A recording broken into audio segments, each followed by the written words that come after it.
Hi, and welcome to a new video. And today, as you can see from the title, I'll be talking about masculinity. It's a big topic today in general because a lot of people talk about toxic masculinity, and you generally have an idea of like a certain type of people that talk about toxic masculinity, and then a certain type of people that talk about like why masculinity is good and stuff.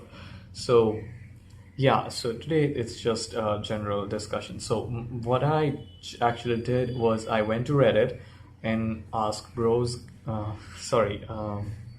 gay bros and gay bros, and another subreddit called Tops and Bottoms, and I posted a question. That question was, "Hey, about it. What do you think is masculinity? Are you more biased towards masculine men when it comes to dating and hookups? Do you think feminine men or overtly feminine men have it's about masculinity in general, if they are attracted to feminine men or masculine men?" And the third question is that if they think there is an inherited problem with masculinity, or at what point do you think masculinity becomes problematic? And the fourth question is their views on toxic masculinity.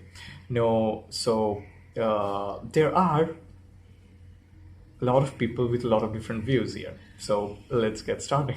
So on total 20 comments. So I won't be able to get through all the 20 comments, but I will be getting through a few of them that I think is important because I've read most of those comments beforehand in order to, you know, just not stumble around while I'm doing this video. And yeah, and I will be reading some of the important ones, and I'll be giving my views on masculinity, and whereas also I'll be giving what I think about what they have written, other people have written in my question, is their view. I do agree with them or don't agree with them. So let's get to this comment. So it's from Fearless Hornet. Yeah, it's from Fearless Hornet. Okay, that's an interesting name. But yeah, so masculinity varies based on the culture and traditions and blah, blah, blah. So basically, what they think as masculinity is, it's much more based on culture, which I think is true as well. Now, they say that in their culture, which is NZ, I think New Zealand, it's more about independence, being reliable, being strong physically, mentally, emotionally, which I like the last point of which I do not agree with, because being strong physically has nothing to do with masculinity, or neither has being strong mentally and emotionally has to do anything with masculinity. Now they go on and tell a story about the time when his father's brother or their uncle actually died out of cancer, and how his father dealt with it by being strong and emotionally distancing himself from that to support other family members to get through that ordeal.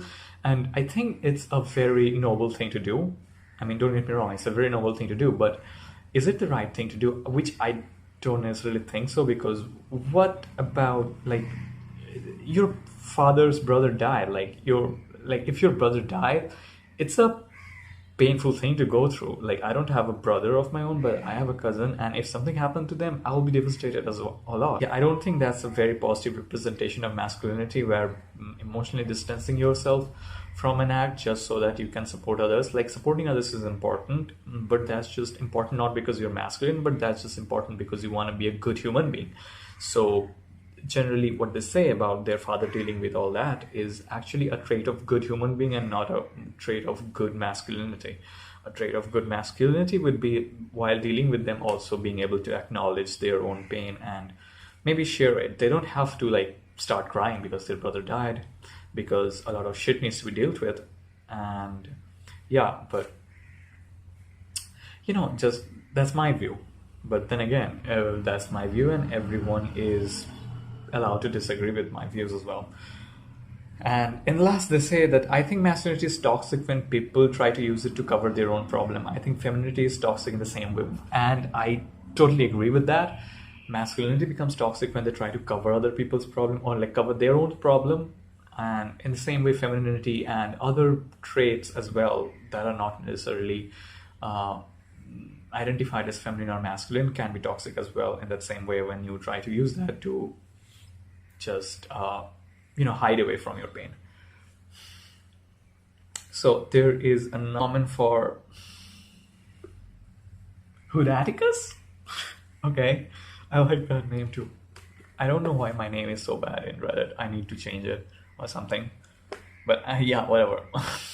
So yeah, he says masculinity is about being able to live in your own home, eat your own food, honoring your own values, having honor as one of your values, which I think is a good representation of, as I said, a good human being, not a good masculinity. I mean, like, yeah, it is a good representation of good masculinity as well to have your honor and act with honor always. But then he goes on there and says something about having endless ambition, which I do not agree with. But that's partially because I do not like overt endless ambition. Like, ambition is good, having a view of what you want to achieve in your life is good, but like when it becomes endless, that's kind of problematic, I think. But that's just me. And yeah, out of the other things that he says about is actually really good. I believe in that as well, except in believe in higher purpose. I don't think all of us have a belief in higher purpose, and I certainly don't, because I don't think there is a higher purpose. It's very weird, but yeah, I think we are just tiny human beings living on a tiny planet. But yeah, and then they go and talk about that they don't actually differentiate between masculinity and femininity when it comes to dating and stuff, but they say that they prefer feminine guys during hookups because they are tend to be like the person who's writing the comment is a top, so they tend to be the top in the hookup. So I that's another problematic thing, just because feminine being bottom, and I don't necessarily think that's true. So yeah, that's something about it that I don't agree with.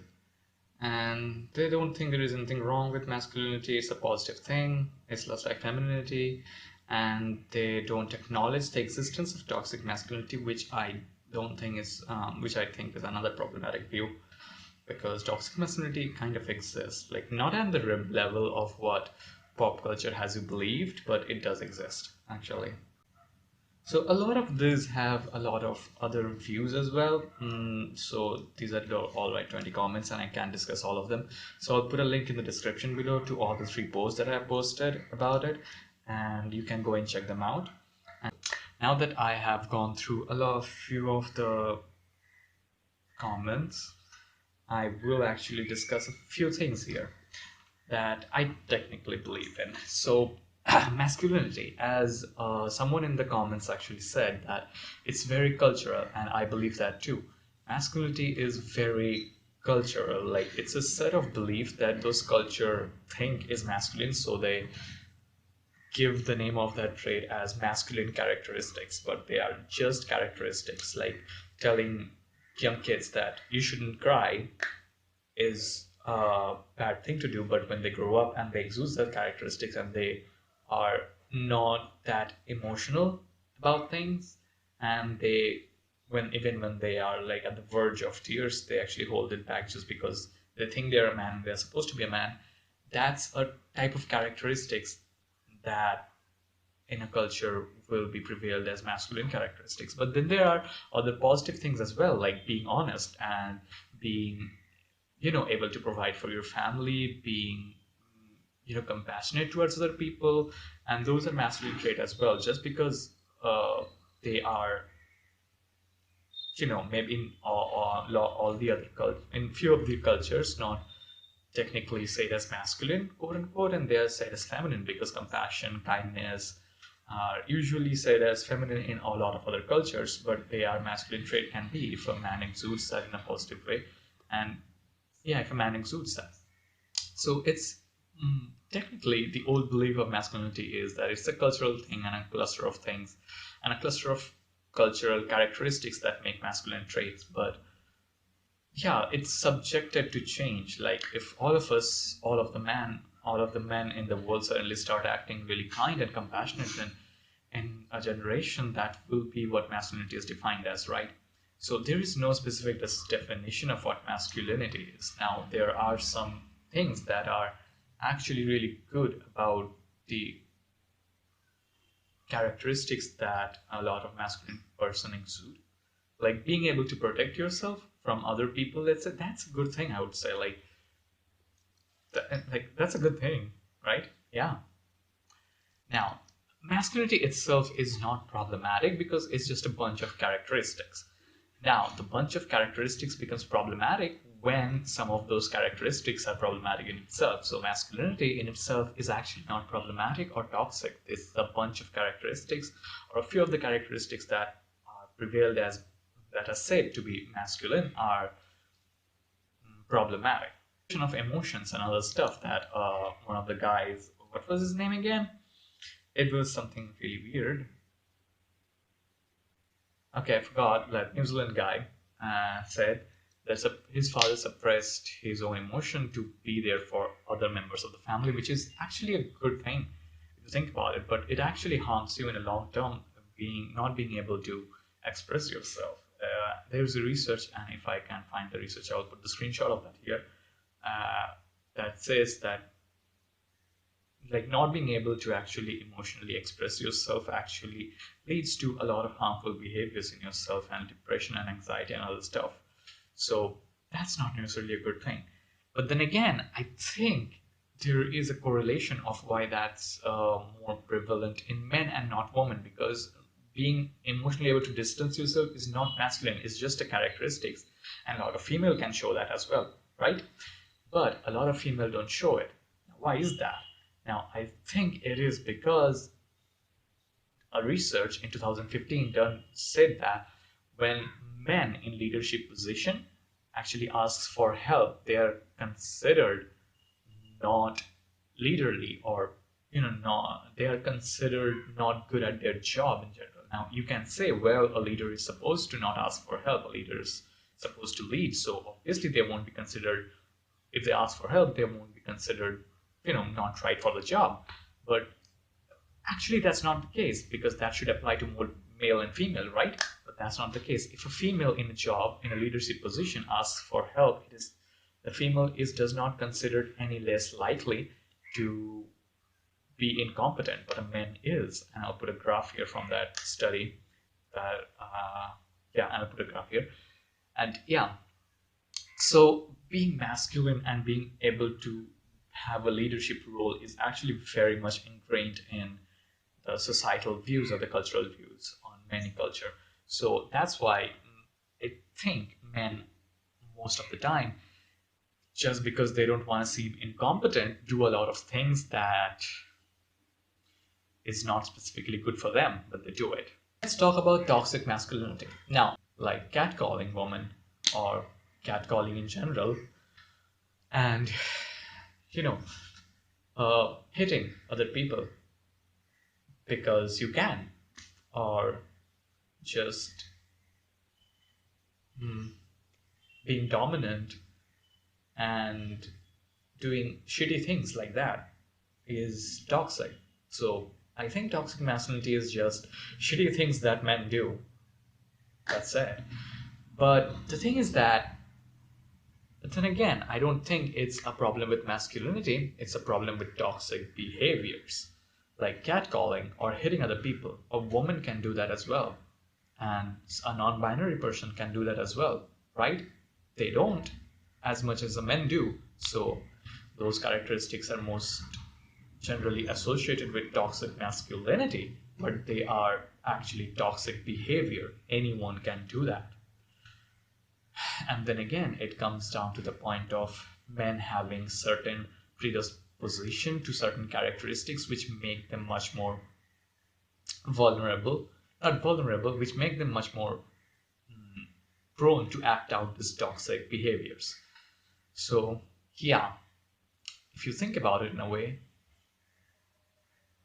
masculinity is kind of tragic, because you are born as a man and being told to do all these things. And you have to, because you don't want to disappoint your father, you don't want to disappoint your uncle, you don't want to disappoint other friends of yours, other male friends of yours in school, right? So it's a cycle that's, harms men as much as it harms other people around men. Men have a higher suicide rate than women. Men have a higher rate of mental disease than women. And it's tragic. Now, attraction.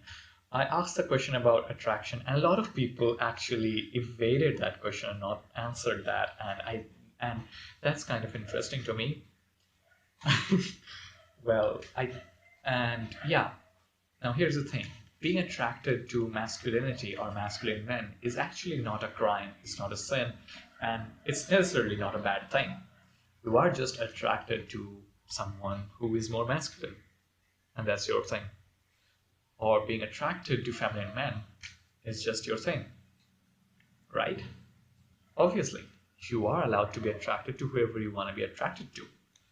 But what is problematic is in Grindr profile or in Tinder profile, you will see a lot of men write down mask for mask, which means masculine guy for masculine guy, or only hooking up with masculine men, or no femmes. And those actually perpetuate a negative stereotype that if someone is quote unquote follow the female characteristics in that culture, then they are not as much worth it. But that's not true, is that? So yeah, and I'm sure if I research about it a bit, then I can find why is that and a lot of other things. But this topic is already a lot depressing, and I don't want to research more about it. So yeah, I'm just gonna conclude here. And about attraction, the only thing that I have to say is yes, you are allowed to have your preference of dating masculine men, but don't write that of mask or mask or no femmes in your profile, but instead, just if someone feminine text you, just say them, hey, I'm sorry, but you're not my type. Have a nice day. And no one's feelings get hurt, and it will probably take you a few seconds extra out of your day, but like spending those few seconds extra is actually a good thing because you didn't hurt someone. You are compassionate. You care about other people's feelings. But of course, a lot of culture don't see that as masculine. So you just write it in your profile. As again, it's kind of tragic. The idea of certain characteristic bunched together as masculinity is problematic. It hurts people in general, men or women, gay, bi, straight, all of them. So I propose a new thing, being yourself. That is true masculinity. True masculinity is having the capability to be yourself and then be able to change and grow. Being masculine is simply about being yourself and being able to change yourself, having an open mind, seeing other people's point of view. That's masculinity. Thank you a lot about. Wait, did I say thank you a lot about? uh, Thanks a lot if you watched this video completely. My videos are way too long. I should shorten them somehow, but I don't know how can I. But yeah, thank you for watching this video, and I hope all of you have a good time watching this video. And if you like this, please give it a thumbs up. It helps the algorithm.